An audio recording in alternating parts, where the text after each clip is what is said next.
When my dad asked me to speak, I'm kind of like him, a little long-winded. So I want to ask everybody to do something. I want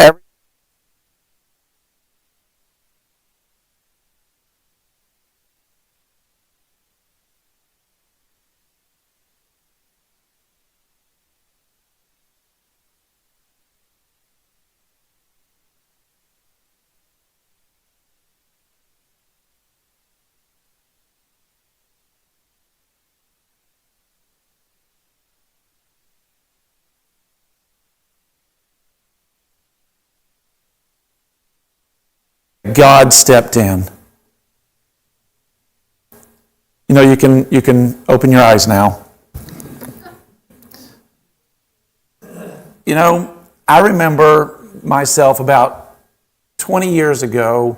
I was working out in my garage, and I was trying to put some blocks on my truck. And you guys who know the way a suspension works on a truck is, you know, you've got these U-bolts, and you can put the blocks on the top to raise the truck or on the bottom. And so I'd ordered this kit, and for anybody who knows me, they know I'm a customizer. I don't leave anything alone. Renee will tell you if I buy a vehicle and I tell her I'm going to leave it stock, she just shakes her head at me. So I was out there in the garage, and I bought the kit, and it comes with these really long U-bolts and then a kit with it. And I made a critical mistake. And that is, I jacked the truck up on the pumpkin. And you guys laughing a little bit, you know. So what I did is I did the equivalent of loading the bed of the truck with concrete. So I jacked it up, and I was out there in the garage, and I had to loosen the 4 nuts to be able to do that. And I'm laying on the creepy crawler, and I'm facing straight up as I'm turning this nut. And I kind of joke about this. I said, I think at that moment, an angel ran up to God and said, you know, if your will is for Wes to live past today, you might want to tell him something. So for whatever reason, I slid up underneath it, and I looked, and I continued, and you know what happened. When I got to that last bolt, bam! That spring took a chunk out of our garage's concrete. And you know, when you talk about God stepping in, you know, that was definitely a time. I think God kind of saved my stupidity at that time. But God has stepped in a number of people's lives. It's in mine and yours. You can all point to this. You know, I'm sure many of us have had times where we felt completely alone and there is no hope. And what do we always do? We always ask for help from somebody else. We always call our neighbor, call our friends, go online, use ChatGPT, whatever. And when God is sitting there with the answer, and we always seem to ask him last, don't we? You know, it always seems like we can fix this. And you know, one of the biggest examples, I think, in the Bible of God stepping in was in Genesis 22. You don't have to turn there, but it was a story about Abraham. And God told Abraham to take his son and go up on the mountain and offer a sacrifice. And the thing that gets me is Abraham knew that God was asking him to offer his own son. And you know, being a father of a couple of girls, I can't imagine what that was like. But the story goes that they took a few days and they went up onto the mountain, and his son Isaac goes along, and they get the stones together and they get the wood together, and all of a sudden Isaac says, I see the stones and I see the wood, but where's the sacrifice? And Abraham says, God will provide a sacrifice. And he bound up his son, and the Bible says he laid him on the altar, and he had his knife and he drew it, and then the angel stopped him, and then there was a lamb caught in the thickets, and that's who they end up offering. And you know, that is an instance that I would say that God stepped in. Now, this was a situation where God was testing Abraham to see if he would follow or not. But there's many examples throughout the Bible of this. You know, Dad asked me to give a kind of an update. And for those who don't know, I'll kind of summarize a little bit. In 2001, I was at my shop, and I felt pain in my chest. So I went to the hospital. They kept me there for about 3 days. They did a heart cath and basically said, you know, watch your diet, and they sent me home. Now, you're going to remember that 2001 because that's going to come back later. And then 9 years later, in 2010, we were at the theater, and again, I felt the pain, and again, went to the ER, and again, went through the 3 days and everything, and then they sent me home. And for many years after that, I felt basically normal. And then on March 4th, 2018, I woke up paralyzed. And had no feeling from my shoulders down. So I hollered out Renee's name, and she came and she helped me to the ER, and quickly the paralysis turned to pain, intense pain. And they couldn't give a name for it, so when you know, it seems like when doctors don't have an answer, they sort of name it an autoimmune disease. So they came up with something.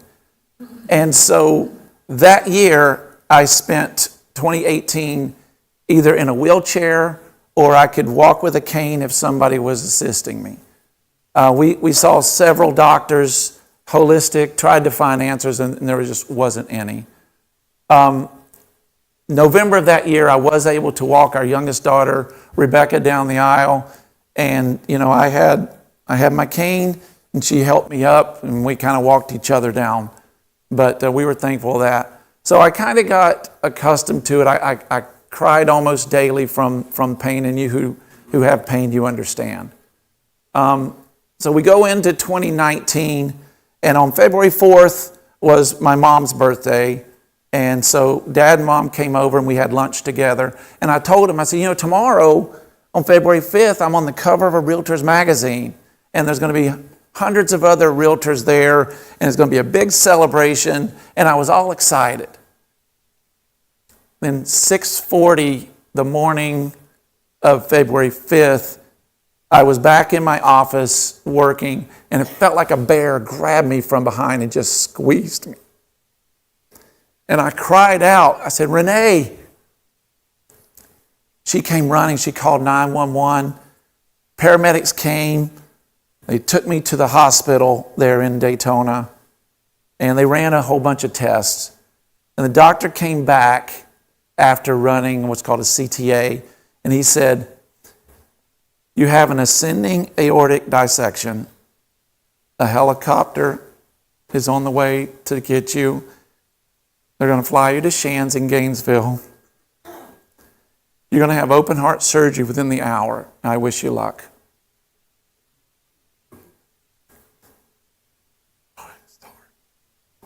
So for the 27 minutes it took the helicopter to land,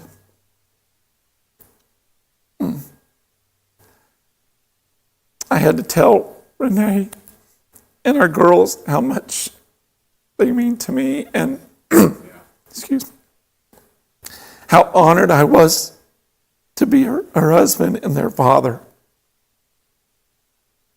You know, they flew me to Gainesville, and you know, Renee, a lot of people forget, but she had a 2.5-hour drive. So we had a 10-hour surgery, and they had some difficulties, but obviously I made it. And when I woke up to the smiles of Renee and our two girls. And some days passed, and I was laying there, and I needed to use the restroom. And I said to the nurse, I said, can I use the restroom? And she said, well, you got a bedpan. I said, well, can I have some dignity?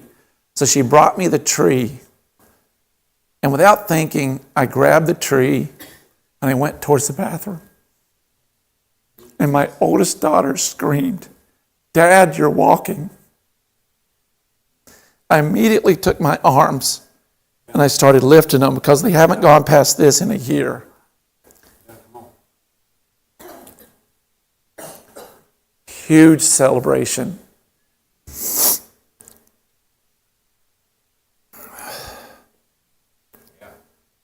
After that, we had some more difficulties, some more surgeries. Our fourth and fifth one, they found another aneurysm that was blocking my left carotid.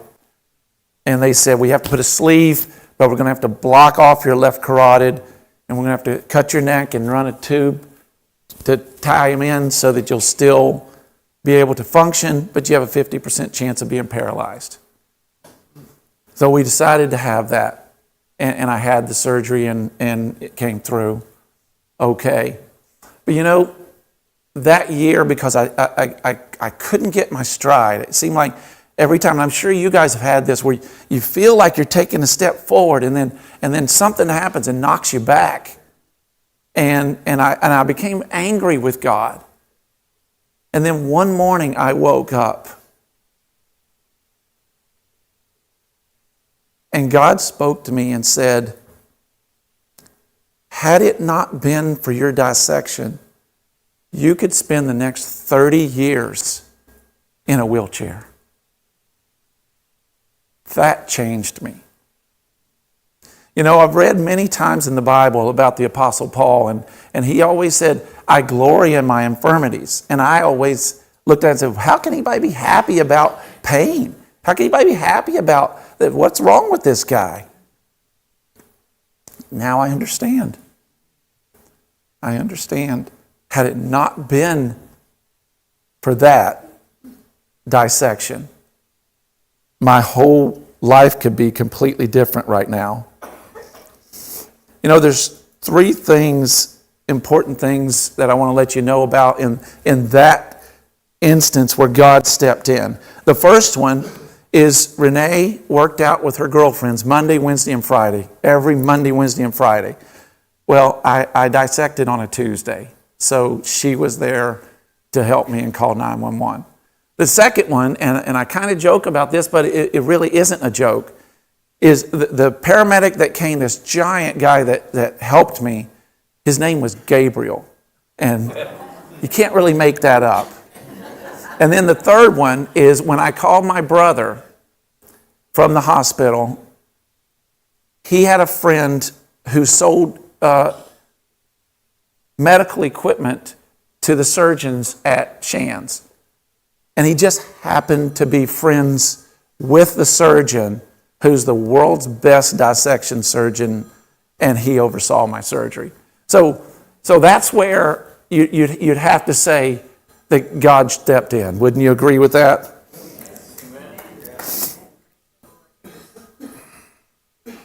You know,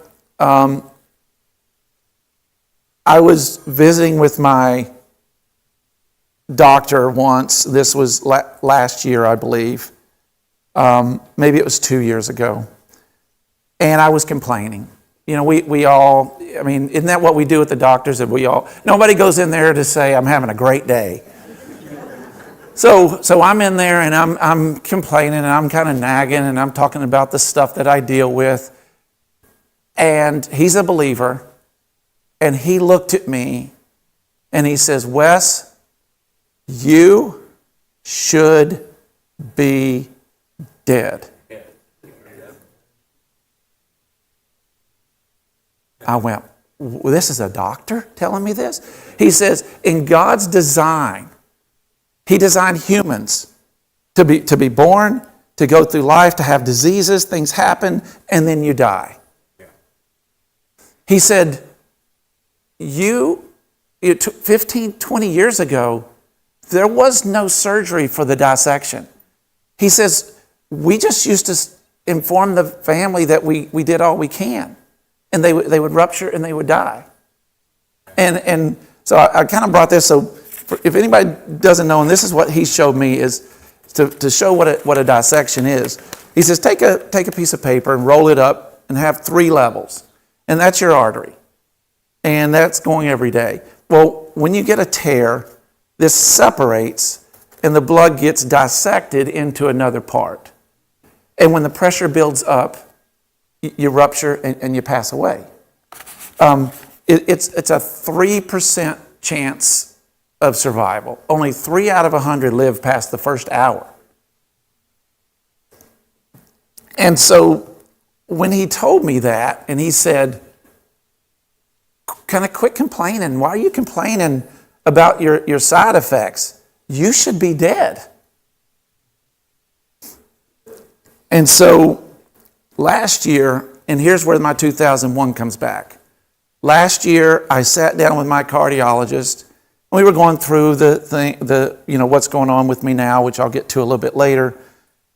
And he says, I want to show you something. And he's a believer as well. He opened up his laptop and he says, come here and look at this. And he had Wesley Stricklen, April of 2001. In his notes in 2001, it says, patient, 36 years old, likely to die of dissection around 50. So around 50 years old. Well, I dissected when I was 54. And I tell Renee this, I am so thankful and I'm so grateful that he didn't tell us that. Can you imagine in 2001, him telling us, you're probably going to die in the next 15 years? I can't imagine how you're successful in life, how you focus on the right things if you've got something like that.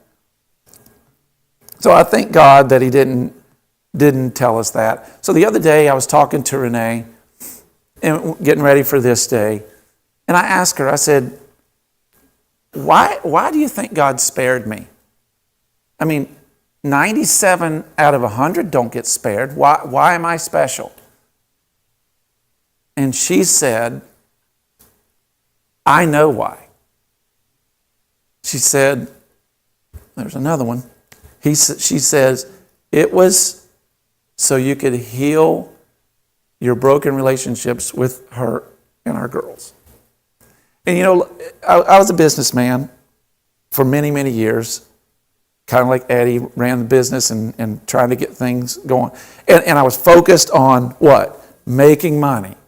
Focused on being successful, being somebody. I, me.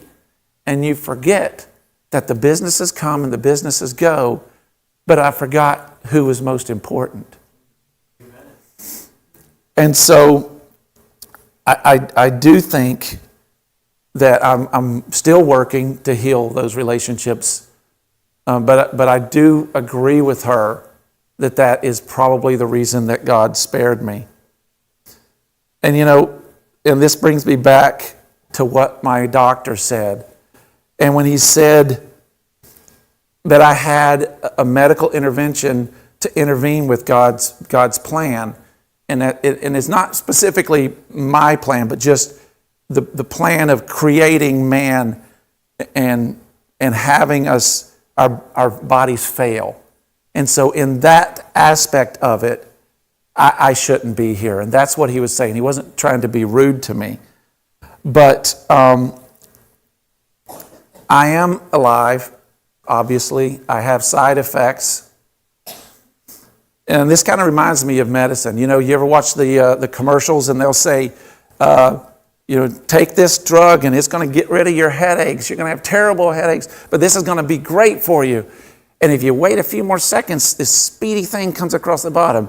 May cause irritability, bowel, stomach, death.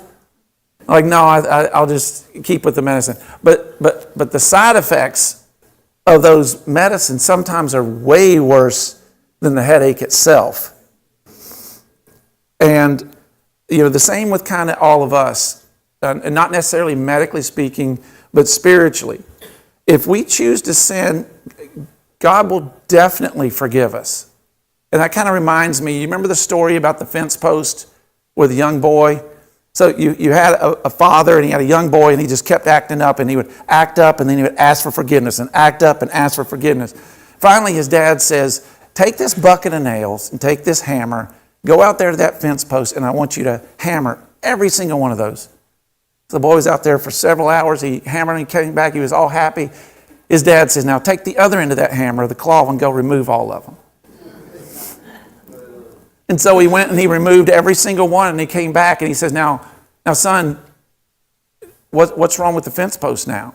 Why doesn't it look like it did before? He says, see, you can continue to act up, and you can continue to ask me for forgiveness, and I will forgive you, but there's scars. And the side effects of taking the medicine, or of sinning rather, is sin and death, and it's an eternity without God. I heard a story once about an atheist and a Christian, and they were arguing back and forth. And the atheist was saying, no, when you die, you're going to turn to dust. And the Christian says, no, when you die, you're going to face judgment and eternity. They're going back and forth. And finally, the Christian said, one of us is going to be right. And if you're right, we all just turn to dust. But if I'm right, and if the Bible is right, then you're going to face an eternity without Jesus. And when I read the Old Testament is kind of a foretell. The stories of the Old Testament point us towards the New Testament and the story of Jesus and our ability to be saved. And, God is stepping in to our lives, and He's given us that opportunity to be saved. And, the story that I told earlier that was in the Bible, Isaac was a picture of you and me. Isaac was laid on that altar. But that lamb, that's a picture of Jesus. That's a foretell of that Jesus would take our place. So if you're here today and you have not surrendered, I pray that you do that today. I'll give you my latest update. We were going twice a year for the last 7 years to Shands and have tests done. Recently, they found some other things, and now we go 4 times a year. So I have another ascending dissection it started out, I think 3 years ago, it was like 4.2, and now it's 6.3. So that's that stuff. But the surgeons, obviously, they would like to operate, but it's a 50-50 surgery. And I told Renee and the girls, I said, I am not to the place where I can put the IVs in my arms and watch the doors close, and with a 50% chance that that's the last time I see them. And we have a beautiful granddaughter, Lily, now. And I can't imagine that. So I've chosen, at this point, to just live. Doctors call it an arterial tissue disease, and says that for the rest of my life, I'll continue to produce aneurysms. And I have another dissection and another aneurysm in my stomach, but I feel good. And even with those side effects, I know that God will provide. And if you think about it, Jesus commanded us, didn't suggest, didn't recommend, He commanded us many times in the Bible not to worry. Do not worry. And you know what the opposite of worry is peace. And God said, if I'm taking care of the birds of the air, and I'm making sure that they're fed, and I'm taking care of your grass, your lawn, and sending water down, how much more am I going to take care of you, my most prized possession? And we all worry. Life is full of stressful events. So the next time you're facing something where it seems like you don't have answers, seems like you're at the end of your rope, I want you to close your eyes once again and think back to what you immediately went to. When I asked you earlier to close your eyes, your mind immediately went to something that had an impact that you know God stepped in. I want you to think of that and understand that He can do it again. Thank you.